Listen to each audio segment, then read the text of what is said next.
Okay, this is going to be fun. You get to decide who is the Bible celebrity husband of the year. So I'm going to give you three choices. The first one is Abraham. Abraham, also known as the father of the faith, for Jews, for Muslims, and for Christians. Amazing Bible celebrity. And no doubt that he loved God, that he was obedient to the call on his life, that he was, an amazing, awesome man. Except that as husband of the year, his credentials are he kicked out his firstborn son and his mother into the wilderness. They almost starved to death. His second-born son, he literally wanted to sacrifice, like inches away from murdering his second-born son. So he may be your pick for husband of the year. I don't know. You've got two more choices though. The next choice is Moses. Wrote 5 books, had the system of government that we still use today really nailed in his writings, and obviously led all of the children of Israel out of slavery and into the promised land. Amazing man. But is he husband of the year? He wrote a law preventing interracial marriage, and yet he married the daughter of a Saudi Arabian priest.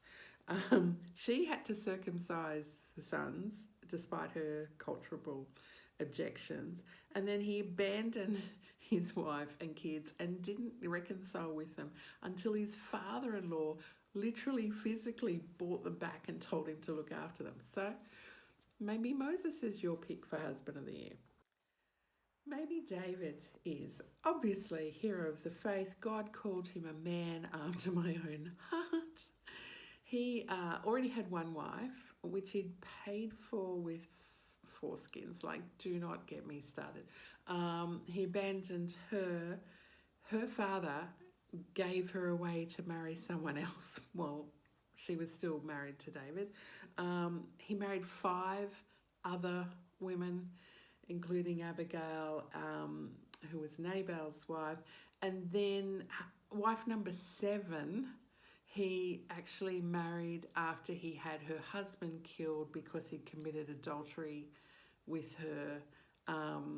And then there are all sorts of other family dramas, like his daughter getting raped by her brother and her other brother killing that brother because David, as the father, didn't bring justice. Anyway, I won't go into all of it, but maybe David is your pick if you're on the panel for husband of the year from these Bible celebrities.